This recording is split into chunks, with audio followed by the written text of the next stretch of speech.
Hi, welcome to the Comptroller's Corner. I'm your host, Pat Curry, joined as always by Buffalo Comptroller Mark Schroeder. Our top story today, the operator of the Erie Basin Marina has still not yet paid the $343,000 it owes the city as a result of an audit by Comptroller Schroeder. Meanwhile, the Comptroller's Office is preparing to audit the 2013 season of the Marina. Now, Mark, the audit you issued in September, that covered 2008 through 2012. Right. Now, this audit will be looking at the 2013 season and seeing how much this operator owes the city for this year. Yeah. What we're doing in this particular case, Patrick, is we're playing offense.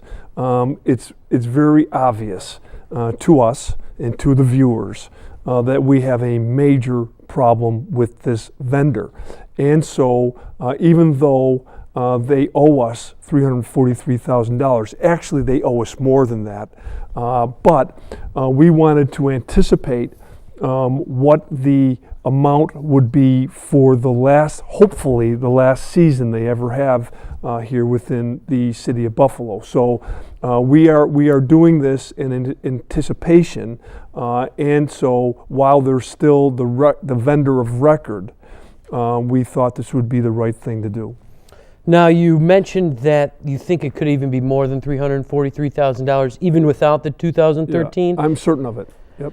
That brings us to the years before your audit was conducted, 2005 through 2007. Your office is working on a surcharge to charge Brandon for those years for underpaying in gas and base sales and some of the same things that they underpaid in 2008 through 2012. Right, yeah. And where the idea really came from, I mean, there could be a statute of limitation here. There could be, but I'm not going to worry about that. Where this really came from is when my staff spent an awful lot of time in the Buffalo Common Council chamber in a finance meeting, over 2 hours. And the attorney for Brandon, almost in a cavalier way, said, well, during that period of time, you didn't charge us for what you're accusing us of underpaying. And so we weren't the controller at that time. And so therefore, I don't know what the circumstances were. I don't know why they weren't charged for underpaying the city of Buffalo. But we decided that we would charge them, and I believe it is around approximately $125,000 during that period of time. I think it's 2005 to 2007. 2007, correct. Yep. Right. So we've put together an invoice, and we've sent it along.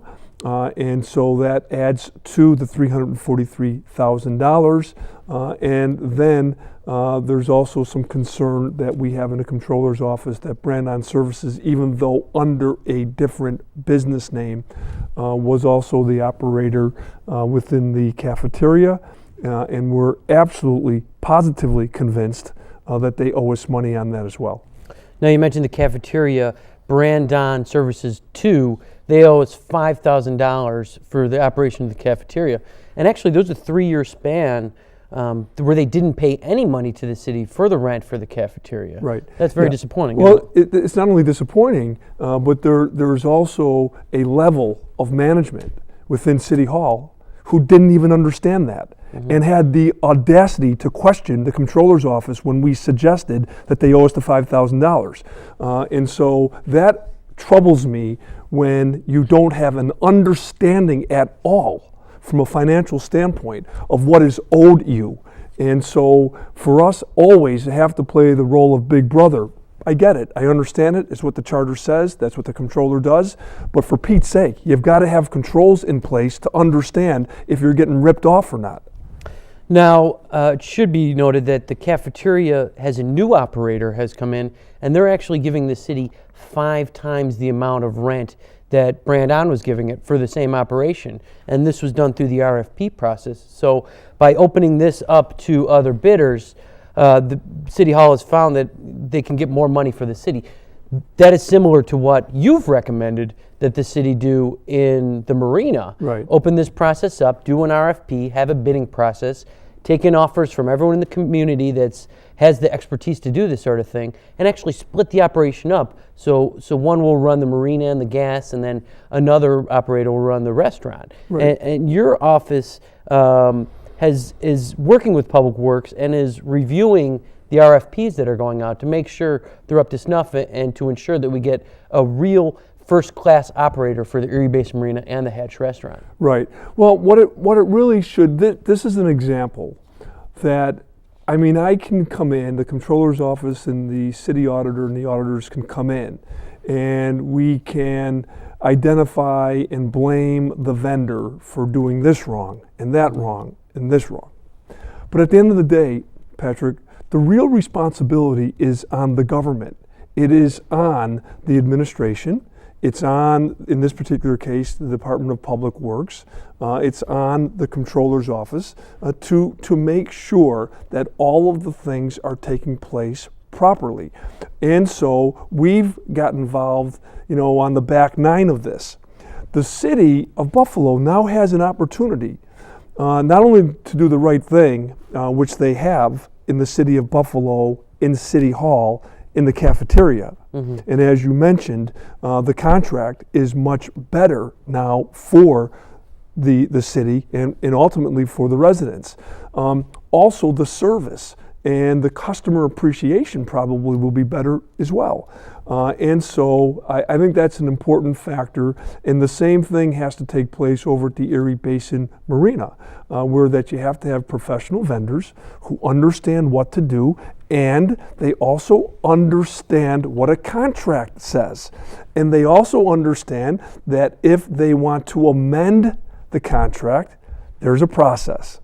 Right. And the past, for whatever reason, the past vendor and even the administration and the Common Council, they lost an opportunity by allowing Brand-On Services since 2001. Is that when they first started? Yes, 2001, to have this contract and then to do whatever they want to do about it, and then to hire a lawyer to say, well, we didn't know.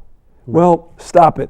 Right. That's what a contract is about. And so you have to attract proper vendors who really want to perform a service for the city of Buffalo. And you've got to find a vendor who's like-minded, like the people, the council members and the mayor. They care greatly about this city. So find somebody like-minded like you to bring in to run the operation. That's where we are right now. Right, and it's interesting you mentioned the part of how the operator claimed they didn't know that they didn't change the contract from 10% of fuel sales to 10 cents, when in fact, 2 years prior to they made that unilateral change, they actually did do it the proper way, in a way that benefited them. They got an $87,000 deduction in rent. They went through the proper procedure with the Common Council. It was approved. So to claim after the fact that they didn't know how the process is really disingenuous, because they've done the process before. Right. And in fact, they tried to do it again. But I do want to touch back to the beginning, what I mentioned, that they have not yet paid the invoice for the $343,000. You mentioned that there could be another charge of $125,000 coming from 2005 to 2007. Right. And then, of course, the 2013 years, we're looking at also a six-figure amount that they're going to owe the city. Now, we're well over $500,000 when you consider all this.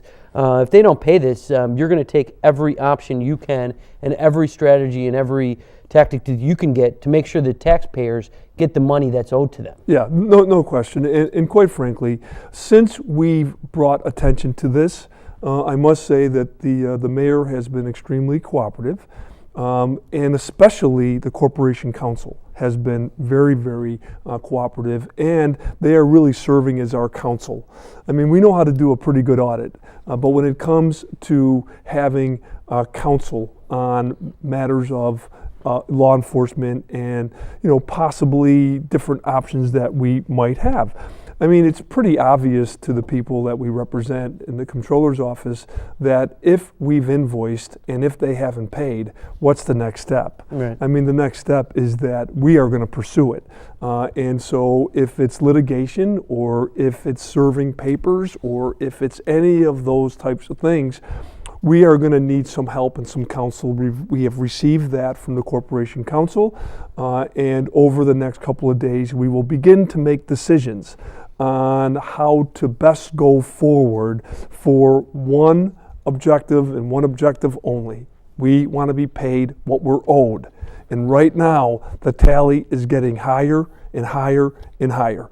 And so at this point in time, we know what the total number is, and we have, explained it, and we've invoiced them, and now it's just a matter of them doing the right thing. If they don't want to do the right thing, then this will continue. Now, this audit is a result of the very hard work of your audit team, the audit division led by Kevin Kaufman, CPA, and two auditors that worked very hard on this audit were Carlos Kostner and Sherelle Seif. Another division that's under your department is the Division of Accounting. The Division of Accounting is also very hard at work, especially this time of year, basically closing out the books for the city and making sure that our financial statements are completely accurate and submitted in a timely and accurate manner. And they've been working diligently on that process, and the end result will be the comprehensive annual financial report. And you're looking to issue that within the next month or so. Right, yeah. So the fiscal year ends in June, and then it takes a long time to compile and to make sure that we have all of the right information. And so, as you've mentioned, our accounting department have been working very diligently, and plus we have an outside CPA firm that helps us, that we went through an RFP process. So we went through a referral process to find the very best CPA firm, certified public accountants in the city of Buffalo that specialize in municipalities. So we found that organization, and they have worked tirelessly with the accounting department. So, but this is a process. What we're getting ready to do, Patrick, as you mentioned, in the month of December, we will issue the 181st annual, and the term that they use, there's alphabet soups all the time in government, right? The CAFR, the Comprehensive Annual Financial Report. It will be the 181st year. This dates back to the incorporation of our city in 1832. And the first comptroller didn't come around until around 1848, and then the first elected comptroller was in 1854.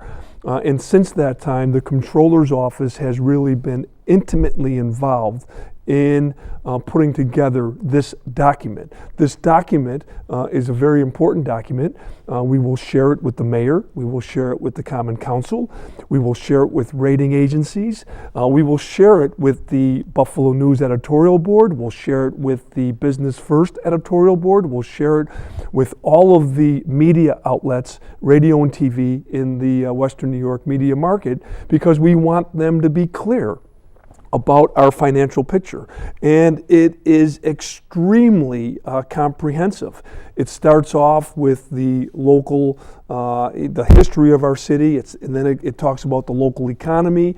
It talks about our long-term financial planning, of which the Comptroller's Office was instrumental in making sure the city of Buffalo prepares and plans 4 years out.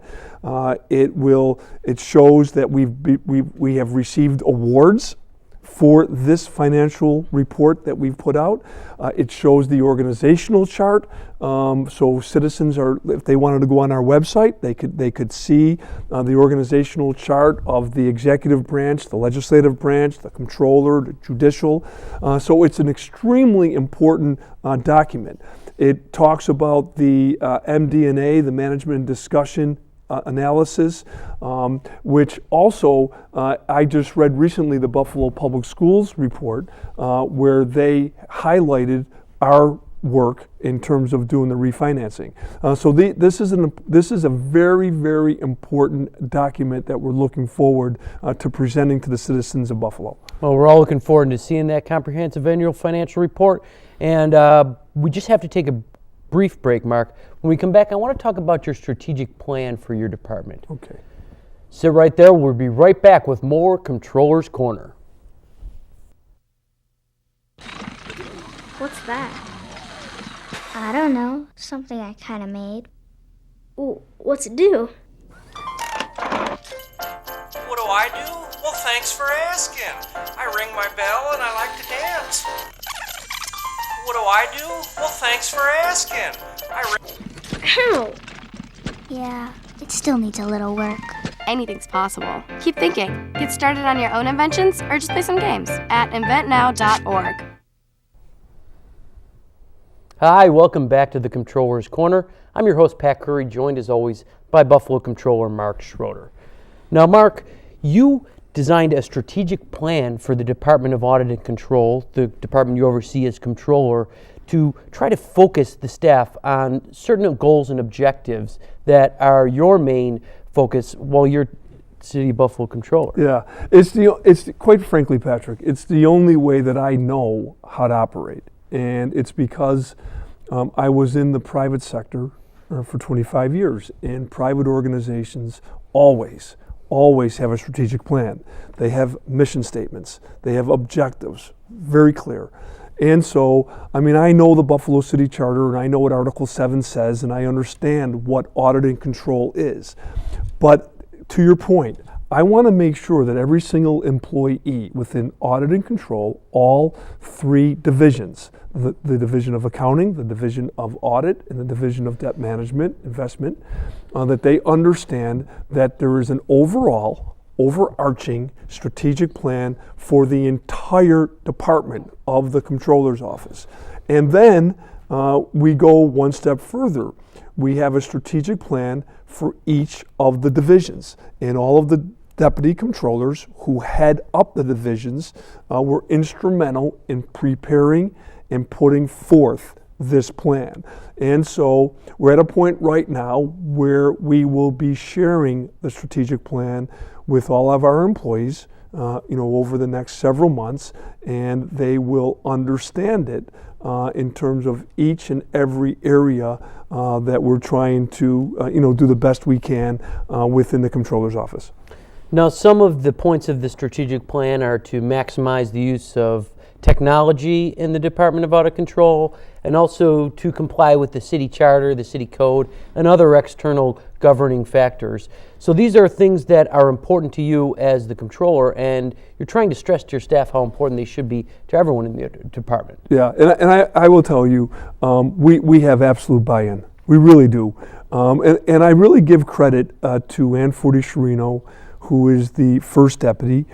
She has spent a lifetime in City Hall, and in particular in the Comptroller's office as the former city accountant.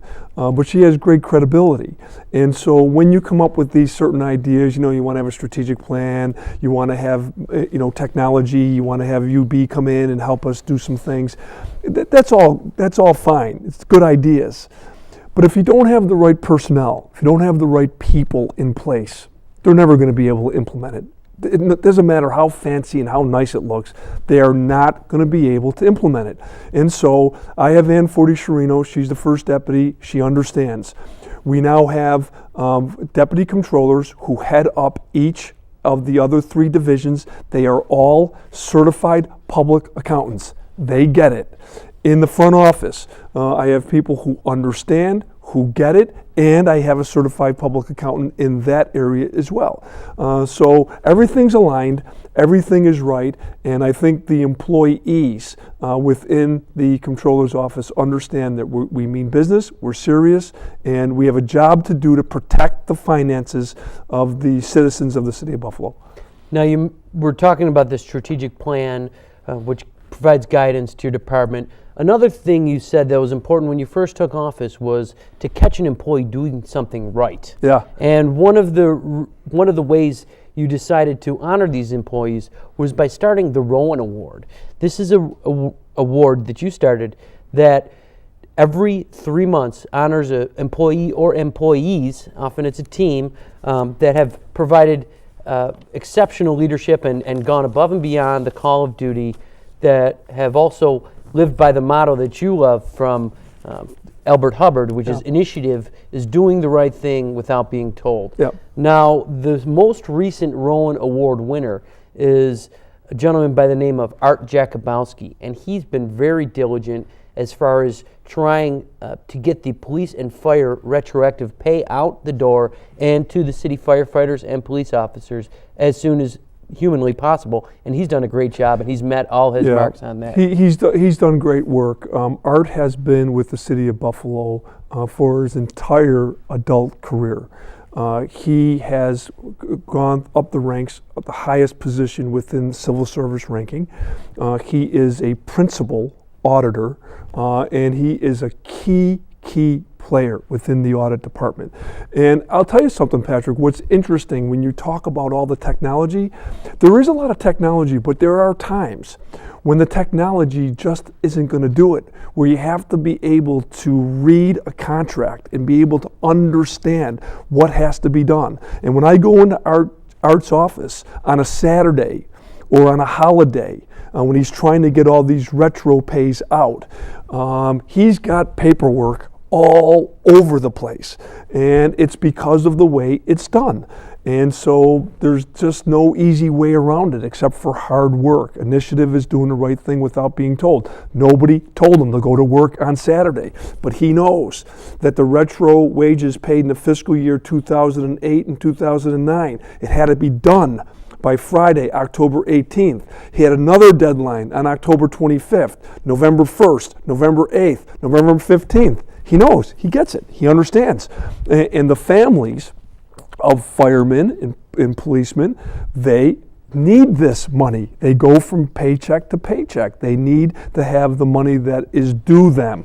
And so we are very proud of Art. We're very proud of all of the employees within the Comptroller's office, but the audit department have been really doing great work because of the police arbitration award, because of the firefighter contract.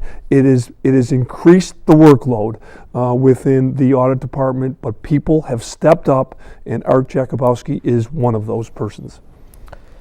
Now, another function of your office is investment and debt management. Recently, they have been working with the administration in as far as developing the capital plan for the city and telling them what we're looking for, as the Department of Audit and Control is looking for in the capital plan. And the capital budget was just submitted to the council from the mayor, and the council will have an opportunity to make changes. And then the real work starts, where your department, your division of investment and debt management, will be working with the administration to determine which projects are ready to go and what funds can be spent quickly, and then which projects quite aren't there yet and could wait another year or so before we borrow the funds for these projects.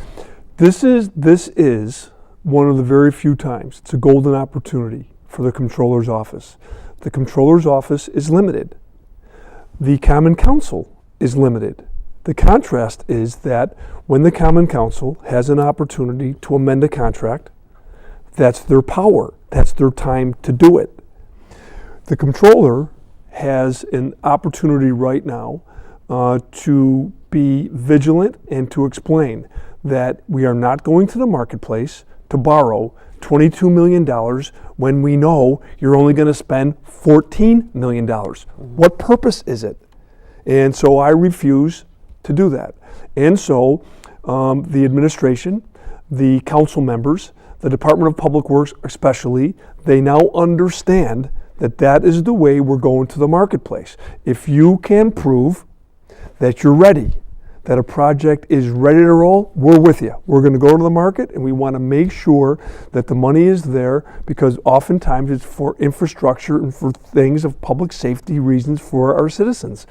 But if you're not ready, we're not going to the marketplace to do the amount that you think is, great, because it's good in the paper, or it's good with the media that we're going to borrow all this money to do something within our district, but you have no intention of actually doing it. We're not going to borrow the money until you're ready to roll. Now, switching gears a little bit, Mark, many of the viewers know that you were previously a New York State Assemblyman. One of your legislative accomplishments was Amanda's Law. Now, this law is in honor of Amanda Hansen, who tragically lost her life to carbon monoxide poisoning. You started working with Amanda's father, Ken Hansen, immediately after this tragic event, and worked with him on crafting Amanda's Law, which is now the law of the land in New York State and requires a carbon monoxide detector in every house in New York. And now you've been working with Ken on an informational video to expand that requirement to the whole United States so that every house and that every child is protected from the dangers of carbon monoxide poisoning. Yeah, thanks, Patrick. Thanks for mentioning that today, because today was an emotional moment for me because I did do a video. And the video really is a opportunity for Ken Hansen and for the Amanda Hansen Foundation and his wife Kim. They want to get the word out. And so they use this video to be able to go and get grants, also to get foundations to be helpful. And so when a foundation actually gives the Amanda Hansen Foundation money, the money goes for buying carbon monoxide detectors, and then the Hansen family and foundation, they give them out to citizens across our state who are in need of it and may not be able to afford it themselves. So it is a great organization. When the tragic event happened, when Amanda died in January of 2009, Ken Hansen came to me. I was then a state assemblyman, as you mentioned, and I had a yellow pad, and I said to him, "Tell me what you want me to do." And I wrote down the bulletin points, and he said, "I just want to make sure that no other family goes through what we've gone through, and we need to have a law to protect citizens across this state." And as you mentioned, Ken Hansen has accomplished that with his wife Kim and with this foundation, but they're not stopping there. They are now working closely with Senior Senator Chuck Schumer in trying to make this a federal law. And he's also working with some other states contiguous to New York to make sure that they have this opportunity to protect our children. So yeah, the Hansen Foundation they're incredible. They are people who are very, very motivated by doing the right thing in memory of their daughter Amanda. Now, Mark, this week was Veterans Day.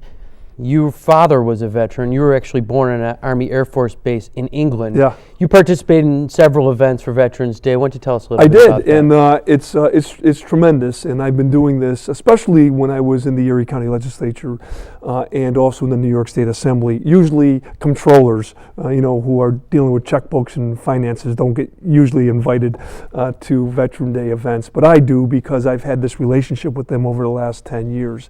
And I was born on an American Air Force base in England, and my father was a staff sergeant in the United States Air Force. So it is an honor for me to be with them. And I like especially Veterans Day. Veterans Day is actually a celebration of the 25 million veterans who are still alive around this country.